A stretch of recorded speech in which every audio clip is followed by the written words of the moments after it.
Stories from Real Life is a production of Media Well Done, LLC.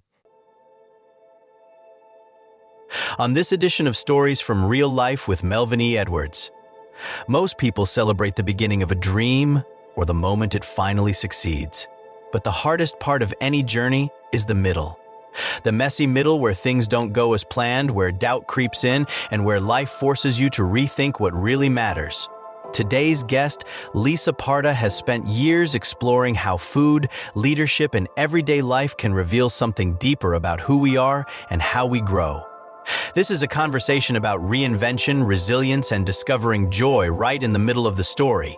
This is Stories from Real Life, hosted by the 2026 American Writing Awards Male Podcast Host of the Year, Melvin E. Edwards, and today's story is Lisa Parda's. When your plans change. You are listening to Stories from Real Life, a podcast by engaging storytellers for engaged story listeners. Here's your host, author and journalist, Melvin E. Edwards.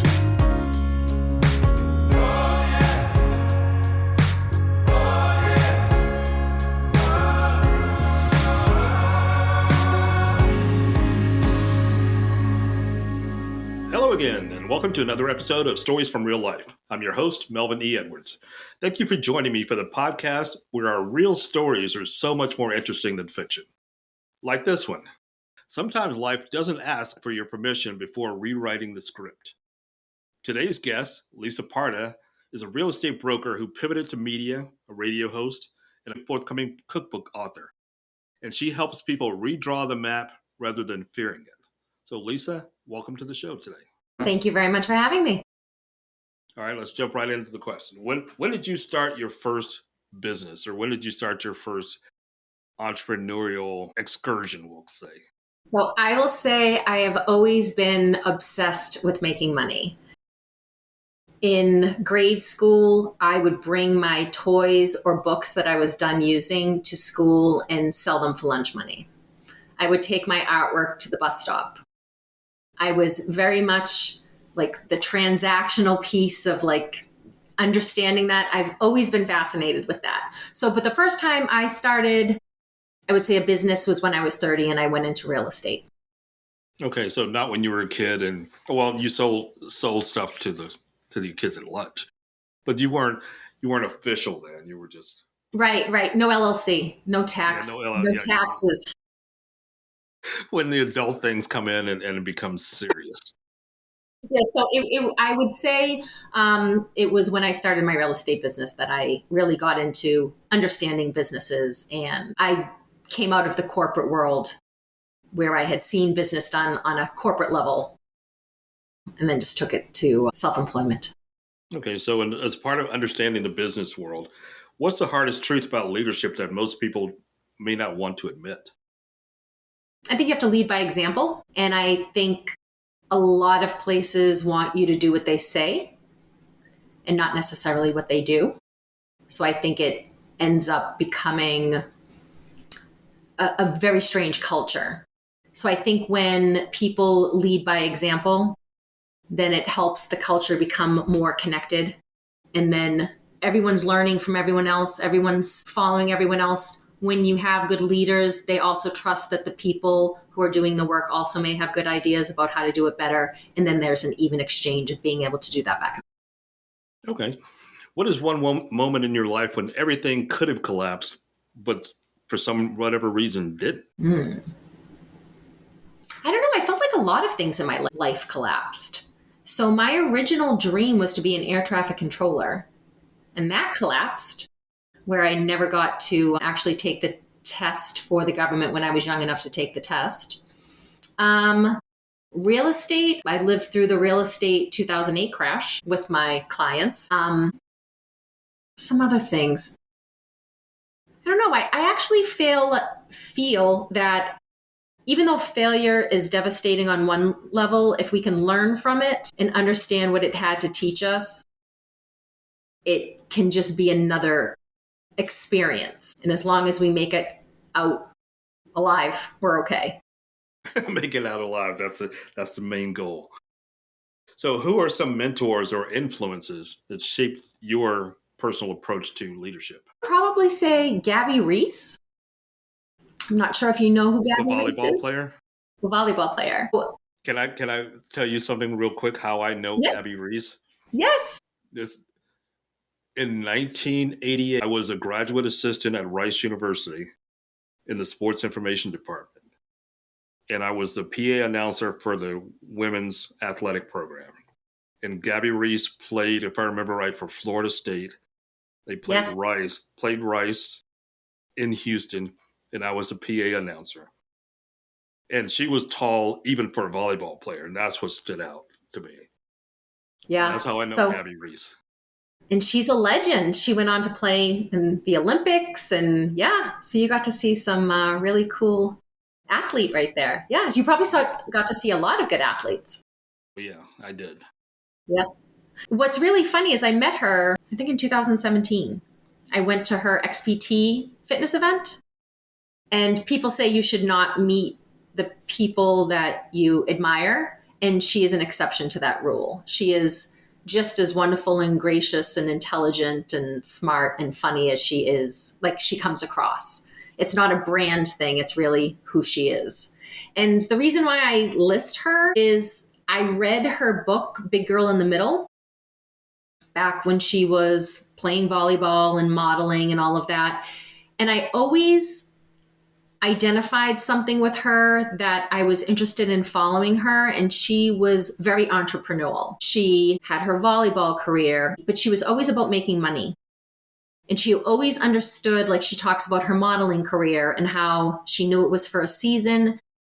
She knew she didn't have any control over it, but she was using it for the opportunity it was. And then she went to do an MTV program. She used that as an opportunity. So she used everything as skill building and seeing where that next door would lead into the next door. And I always admired that about her. And I always looked up to her for that. So even though I didn't know her for the longest time, when I did finally meet her, she was the real deal in person as well. Okay, so let's talk about your midlife shift. So what are some pivot strategies or boundary setting that other people can employ when they're undergoing their own midlife shifts? Yeah, so I think I'm coming to mind voluntarily. So I'm a real estate broker. I've been a real estate broker for 24 years. I have been involved in so many different facets of real estate that I'm beyond experienced in my world of real estate. But then that kind of becomes rote or mechanical, or you lose some of the passion for it. And so I segmented off the property management portion of my business, which is the most time intensive and the most amount of heavy legwork. I will still do it on a consulting basis. But when I removed that from my business, I still help people buy and sell and consult in that. And I consult in the property management piece. I'm not doing the day-to-day. So it freed up about 30 hours of my time. And I was like, what do I want? The work that I do is very difficult. So what do I want to do that's easy and fun? So I was doing the work on the back end that no one wanted to do, that was all guts and no glory. When you're doing a great job, no one can say 2 words to you, but the second you do something wrong, you'll have 4 45-minute conversations about it, kind of like the TPS reports of Office Space. So I really was looking forward to do stuff that was more fun and more glory than guts. But I don't know that I necessarily found it, but in exploring my curiosities and things that I do enjoy, the radio show is one of them, and writing and producing a cookbook is the other one. I will continue. I'm actually starting to write a fiction book. I'm probably about 6 chapters into a fiction book. So I will continue writing because that's something I can do retired. So I want to get that going. But I think about pivoting, I think when we're young, we sort of know who we are and what we want. We kind of know who we are as personalities. And then the world tells us how we need to survive and fit in. And I think once you get to midlife, you care less about what makes sense to other people and what makes sense more to yourself.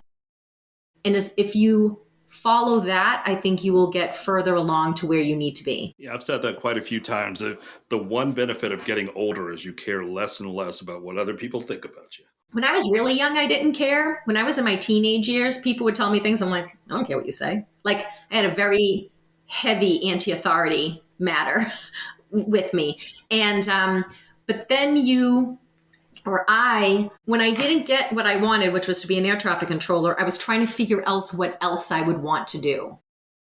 And that's when I really started listening to other people, because I had no idea. My only plan from 6 years old was to be an air traffic controller. So I didn't have my thought process was what will I do? So I started taking in a lot of advice. And when I was in high school, I was in a college preparatory high school, and my guidance counselor said, what do you want to be? And I said, I want to be an air traffic controller. She said, no, you're probably going to be an accountant. You're really good with math. You're really good at problem solving. I don't want to be an accountant. And it didn't matter what she said. I was just whatever she says. And that's how you are as you get older. People say, you should. I really don't care what you have to say. I do what I want. Do what I want. Are you paying my bills? No? Yeah. Then mind your own business. Now, tell me about the air traffic controller. You said you wanted to do that from 6 years old. Yeah. What ignited that spark? My mother wanted to go on a vacation to Martinique, required us getting on a plane. She does what any mother would do, try to get her kid excited about flying. And there were plane crashes on the news. This is when DC-10s were falling out of the sky pretty rapidly. First one happens and she says, oh, don't worry. Airplane accidents are so rare. This is the one that had happened. We don't have to worry now. And then another one happened and another one happened. Just a very bad time period for them. But I was afraid to get on the plane. And so she had the dilemma of, how do I get this kid on this plane? So she told the flight attendant back in the day, in probably 78 or 80, probably 80 now. How old am I? Yeah, probably 78. Took me into the cockpit. I talked to the pilots. I saw all their buttons and knobs. And this is when they had a flight engineer who used to do this. So there used to be 3 people in the cockpit. And I thought, wow, this is so overwhelming and so big. But they told me I didn't have to worry because someone was going to guide us through the sky. And I could listen. So on your headphones, you would plug in and you listen to the air traffic controllers. And I loved everything about it. And then as I got older and I couldn't think of what I wanted to do. I knew I didn't want to be in an office. I don't want to be under fluorescent lights. I didn't want any of that. And that just seemed like an exciting, interesting, purposeful job. And I just really fell in love with it. That sounds really fascinating. It's not my fault that it didn't happen. I did everything right. But we had the air traffic controller strike with Reagan. That lasted all the way up until I was almost 28. And when Clinton reversed it so they could hire new air traffic controllers, they pulled from the military. They gave the first right of refusal to the old air traffic controllers. And by then I was aging out. You have to be starting to become an air traffic controller before 28, at least at the time. And I aged out. So your timing was just bad. My timing was bad, yeah. But I did work for the Federal Aviation Administration. I did a myriad of wonderful, fun jobs throughout aviation. It was just obvious that when air traffic controllers make really good money, they work really well under pressure. They have a very specific, specialized skill set. And when I found that I wasn't going to do that, in my head, I also wanted to make money. So I was just not going to be happy making $35,000 a year at the FAA somewhere. So that's when I went into corporate America, hated that, and then went to start my own business. Okay, so your midlife identity, how do you identify yourself? Do you call yourself a radio host? Are you an author, speaker? What are you? In person. I'm less and less defined by what I do for a living because that is only the way I make money versus how I want to express myself. So I like all the titles, but I don't necessarily identify with all the titles. And I know that seems a little like I'm dodging the question a little bit, but sometimes in an appropriate setting, I will say I'm a radio show host. Other times when I'm talking to someone, I will say I've written a book. But most of the time, if people want to know career-wise, I tell them I'm a real estate broker. It's the easiest thing for people to understand. And even in that, I had so many different titles under that, but nobody would know what they are for the most part. Okay. So what are some practical lessons on letting go of what's draining while making room for what makes you feel alive? So I think we try to hold on to both things at both times. That's what I was doing. So I was trying for these new things while dragging the thing I didn't want anymore because I was thinking, I can't reach for this new thing, or I can't let go of this thing until I've already got the new thing in my hand, but there was never any space for it. So oddly enough, in 2016, before podcasts were a thing, I went into a recording studio and recorded all of the people in my industry who were the experts in their field. So yes, you have real estate salesperson, but you will also have a real estate attorney. You will have a 1031 specialist to help defer taxes. You will have accountants. You will have security teams that manage building. Like, you have all of these different things. And I would bring them on for an hour and talk about what challenges my clients would see. So when people would call me and say, I have a problem, I'd say, oh, listen to this 45-minute podcast. But I don't even know if I called it a podcast at the time. Or listen to this 45-minute call between me and this professional, and you'll have all your answers. Like what to do for what landlords should do when there's fire, flood, or blood at one of their properties. Meaning someone died, there was a fire, or there was some catastrophic event at I had the head of a remediation company on, I had a biological group on. Like, that's the type of things I would do, but nobody was listening to them at the time. And so people would say, can't you just tell me what the answer is to my problem? And I'm like, I have start to finish. It wasn't a thing yet. And then fast forward all these years later, I'm on the radio, which is also a podcast, because we play it afterwards. And it's like, oh, I'm kind of doing the same thing, but I'm not limited to just talk about real estate. So it's funny how many times it shows up, but either the timing's wrong or it's not quite the right flavor or something. So if people want to try something new, I would say give yourself permission to do it without the expectation of money necessarily at the beginning, because there's nothing money can do two things. It can incentivize you and motivate you and take you through everything, or it's the thing that starts suffocating what might be great about the new thing that you're doing. So yeah, as a radio show host, it was like, at first I was like, I don't care if this is making money. I have something that makes money. I just want to explore what this looks like. And I don't want to have a sponsor or someone tell me what I can and cannot talk about or dictate anything. I'm feeling out this world and I want to do it as freely as possible before I start narrowing myself in. So when life disrupts the plans you've made, how do you find clarity about what you're supposed to do next? Ooh. So when I had a major midlife crisis at 28 when I didn't become an air traffic controller. Like, that was like a dead dream. And I was 28. And that took me a few years to reconcile because I was depressed and I didn't know I was depressed. And I didn't know why. I was feeling lost and unmoored. And like the waves could have taken me any direction. So the thing that I think we want is we want to think into action, but actually what happens for me is I have to do something and the action actually makes the path come alive versus trying to think my way into the path. Okay, that makes sense. So does faith play any role in the biggest decisions that you make in your life? For the longest time, no. But more recently, yes. So I grew up Catholic. I was raised Catholic. My father was a born-again Christian. So I went to Catholic school. There was a lot of religion around me in childhood and through high school. And then my father passed away. And I dealt with my mother from 5 to probably 19. I dealt with my mother's drug addiction. And I had done a lot of praying during that time. And then when my father died, I thought my prayers just don't get answered. So I stepped away from my faith distinctly, like hard right. And I kept trying to find something that would make that feel better. So I would read the Tibetan monks. I would read, Navajo Indians.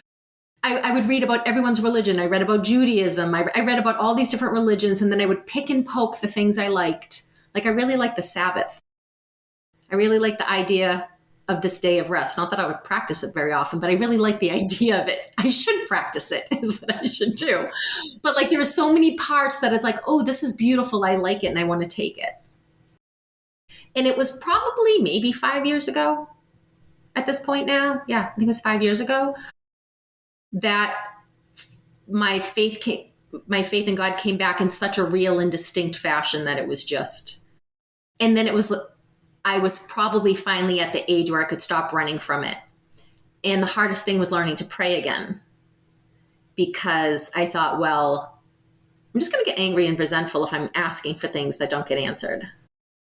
So I'm going to stop asking for things. So the way I pray now, and I've been praying since, is I just am grateful. And then if I shut up and I get out of the way, things have been moving better in a forward direction, especially if I don't demand the how they have to happen. So I'm feeling more comfortable in my faith. I actually just bought a Bible recently because I'm like, I can't find my father's Bible. Like, I should buy one. And then I open it up. I'm like, oh yeah, this is all hieroglyphic.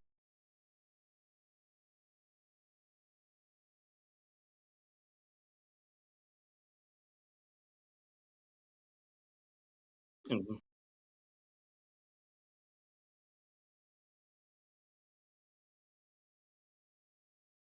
Into trying to find a way to make it more cohesive as part of my everyday. Okay, that makes total sense to me. All right, so you've been involved in community leadership. What does service mean to you personally? I think probably the best story I can tell with this is my mother had a business. She was an electrolysis. Before they had laser hair removals, they used to pluck your hairs out with electricity, because women will just do about anything not to have upper lip hair. Painful. That sounds so painful. It was, but for beauty, right? For gorgeous eyebrows and for upper lip hair. But I remember working there, and like not working there, but being there with her while she was at work. And this guy used to come by and sell her these notebooks, these like hard notebooks. And I was like, Ma, you know that CVS has those for like $2 and you're paying $15 for them. And they would go in a drawer. She wouldn't even use them. There's just a drawer filled with these empty lined notebooks. And so she said, they're made by blind people and everyone needs to contribute something.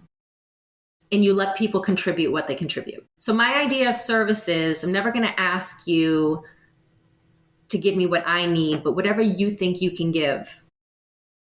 And then if you can allow a child, a 6-year-old, to help do something because they're doing what they can do. Everyone can contribute something in the way that they contribute it. We all have something different that we can contribute. And if we act in service, that we all come to the table with what we have.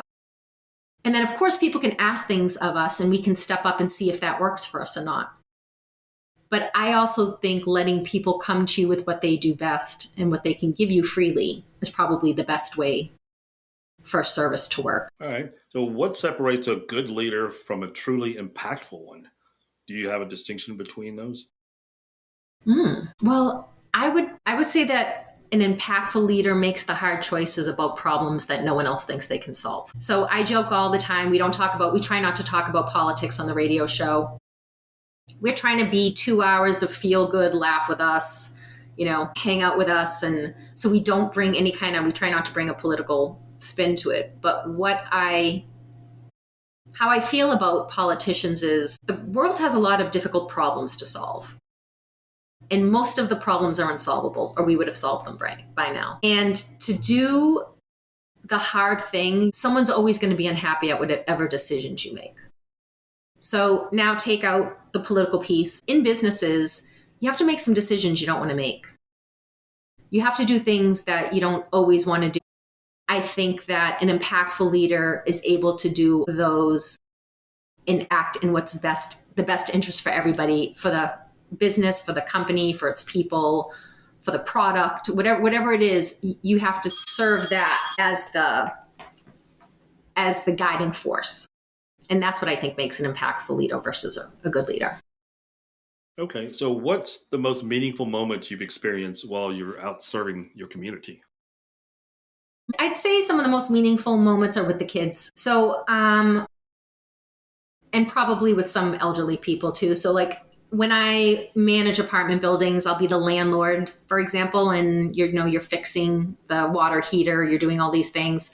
And I had some really special tenants. I had one woman who just said, I've lived here for 30 years. I want to stay in this house till I die. Can you help me stay here and do that? And we talked with the owner, and the owner's like, absolutely, whatever whatever we need. And she had lived in that apartment without the carpet being changed for 30 years. And everyone said, you can't change the carpet when someone lives there. And I was like, yeah, but she might live here another 5 years. Wouldn't it be great to get her a new carpet? So I'm like, well, what if we do this? And we moved all of her furniture to one room. We had them come in, do that. We moved all the furniture to another room, did the hallway and that. We replaced her.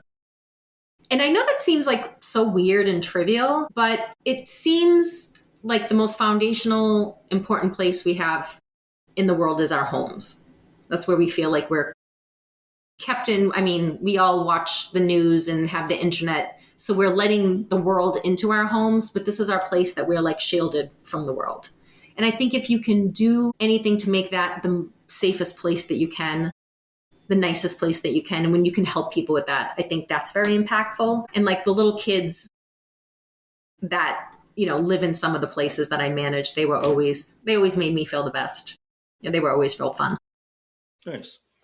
So what challenge have you faced the most, whether it's individually or in your business? Income does not go up in pace with expenses. Income never seems to keep pace with expenses. That is a true statement.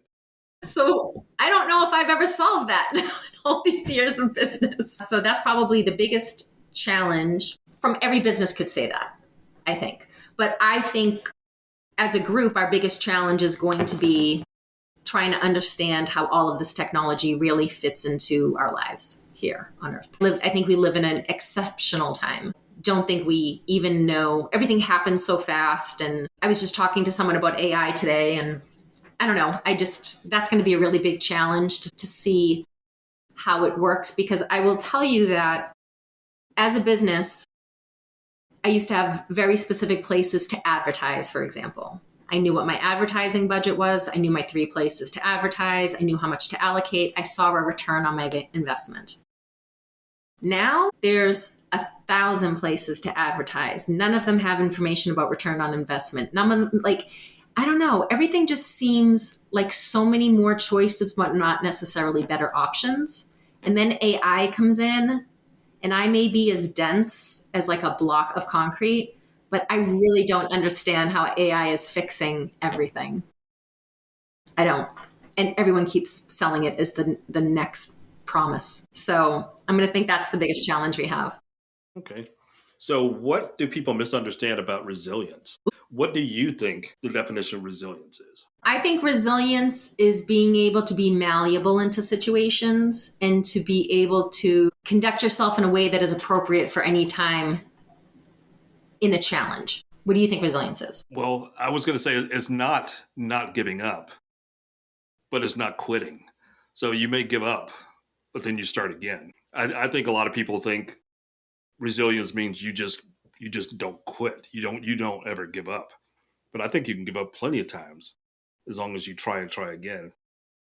Sometimes you have to give up the thing that's not working, that you're really attached to, because you want it to be the thing that works. Like one of my thing is, I'm a not quitter. I'm a very determined, I persevere, and I have endurance, which is great, right up until the fact that I'm not supposed to be doing something, but I'm enduring anyways. And I'm I have a girlfriend who I will call her with a problem, and she goes, "Are you dragging dead horses up hills?" To do that. She goes, "I think you're doing that. I think we let this horse remain wherever it is right now at the moment." I've never heard that term before, but I get the visual for that. That is me, dragging dead horses up a hill. So let's give you a chance to give your younger self some advice. Let's say before you turned 28, when you realized you couldn't be an air traffic controller. What advice would you have given your younger self? Stop being so mad. Stop being so mad would be one of them. I used anger as a motivator when I was younger. It does incite action, but it also burns you out often. So I don't think that's ultimately healthy. So, and then the other one would be, don't hold so tightly. Hold loosely. Because then I wouldn't be dragging so many dead horses up hills if I was more loose. Reminds me of a song, and you just reminded me of a 38 special. Hold on loosely, but don't let go. Yes. That would be my advice. And that song's going to be running through my head the rest of the night. Now I'm going to go listen to it on my Spotify. What helped you move forward when things were uncertain or things were just blocked in like the air traffic controller situation? So the air traffic controller one took me several years to get over, and I did not get over it until I really started liking real estate. I do think that part of what makes having dreams and trying to accomplish things is to give yourself deadlines, but to allow things to flow as they will. Because sometimes we have a deadline, and when things don't happen by our deadline, we give up on them, and we just needed to wait for the timing to be better, for a different time period, for just like the podcast I try to do, educating all my people about what to do in their real estate business. It just took 6 more years, and I could do what I wanted to do slightly differently. So yeah, I think that might be the advice. Okay, as we start to wind down the conversation, I've got like 2 or 3 more questions, and I want to talk about legacy. So what impact do you hope your work leaves behind? So I know my work that I leave behind is that I make places better than I find them. And I do it on a real tangible level with real estate in communities. So one thing that I think I apologize for my cat. That's a big cat.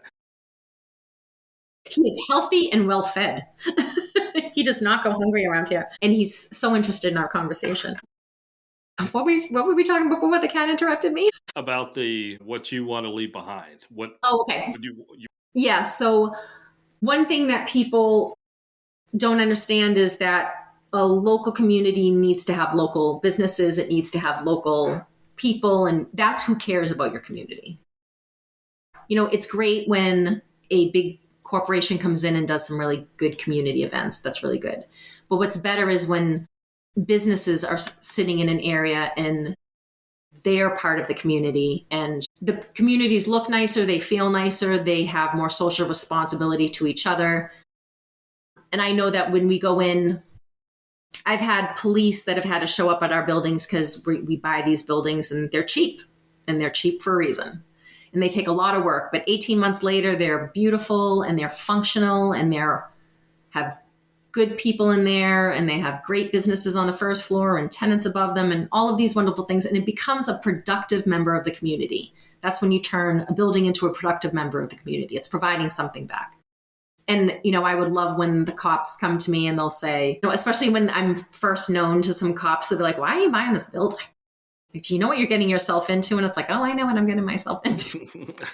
I'm well aware, and you and I are going to see each other quite a lot. How do you like your coffee when I come? How do you like your donuts? Because we're going to be meeting at this place a lot. But one of the things is I always love when they come to me later and say, I would live here. Like, I didn't think you could do it. I didn't think this is like, I didn't have this vision, or I didn't think it could be this. So I really like, and then I will have other people where, you know, I'm coming to look at a building and people are like, are you going to buy this? Or like meaning my clients, because then it totally changes what's happening on either side of it if you're going to be this one. Because I have a reputation of coming in and it's better than we find it. We can make it better. Nice. You know, I like adding beauty things. I like adding beauty to things. Like we had this one building and it was brick and it's this old, and you know, and then I'm like, okay, we're going to put potted plants, and everyone's like, they're just going to be ashtrays. People are just going to put their cigarettes in them. And then someone falls in love with them and waters them and takes the cigarettes out. And then you put the cigarette container in and you go, no, the cigarettes go in here. These are the plants. This is for the cigarettes. This is the ashtray. But if you can encourage people by showing them. Okay. So what does success mean to you today compared to what it meant to you, let's say 10 years ago? 10 years ago, success was everything checking a box. And I think now I'm fine with things being messier. Like you asked me about uncertainty. And I think for a while when I didn't have my faith, I had a real problem with uncertainty. It was the groundlessness. It was but the truth is, and I was saying this recently to somebody, I don't know why we make 5 and 10 year plans. I couldn't have predicted 5 years or 10 years. And I'm going to be 54 in April. I still can't plan 5 years from now any better than I could have 10 years ago. You know, because who could have predicted a pandemic? Who could have predicted, I don't know. So I think when you have faith, uncertainty becomes easier.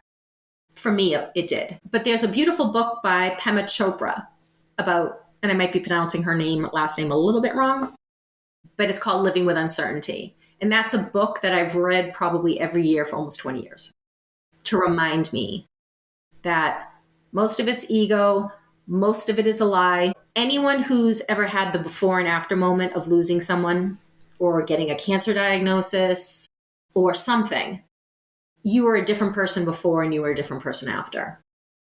But if you understand that that's always happening, you would hold less tightly to the things that have to happen and you could gracefully be in more of a present moment. But we think we can control so much. We think we're controlling this and making certainty. None of us have any certainty. Sorry. Sorry to bum everyone up. Hate to break it to you. I didn't believe it either. Before we go, is there anything that I didn't ask that you want to discuss today, or any links you want to send people to get in touch with you or follow your work?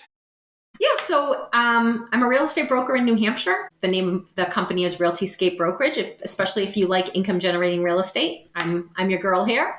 And then my cookbook is My Love Language is Food. Again, my name is Lisa Parda. You can find it at starsatnightpublishing.com. Stars at Night Publishing, like Van Gogh's Stars at Night. And you can find it Amazon and in bookstores. It'll be available after the 10th of March. And then for the radio show, it's Lisa and Robin on the mic. And we have a Facebook page, an Instagram page, and we have a YouTube channel. We're found on Spotify. And it's Lisa and Robin, ROBYN, on the mic, MIC. Okay. That sounds good. So everybody who's interested in what Lisa does or wants to find out more about what she does, those links will be in the show notes, and you can just click on it and go and follow her and get a copy of her cookbook by the time this episode comes out. So my guest today has been Lisa Parda. So Lisa, good luck with the upcoming cookbook, and you're welcome to send some of those dishes down here to Texas, and I'll give them a try. If you give me your address, I'll send you a cookbook. Yeah, that sounds good. Thank you. I appreciate that. So stay Absolutely. warm up there in New England. Yes, more snow on the way. Not for me. Although it's like 90 degrees down here already. Yeah, I don't feel bad. All right, that's it for this week's episode of Stories from Real Life. Until next time, don't forget to shine your light wherever you go. Thank you so much.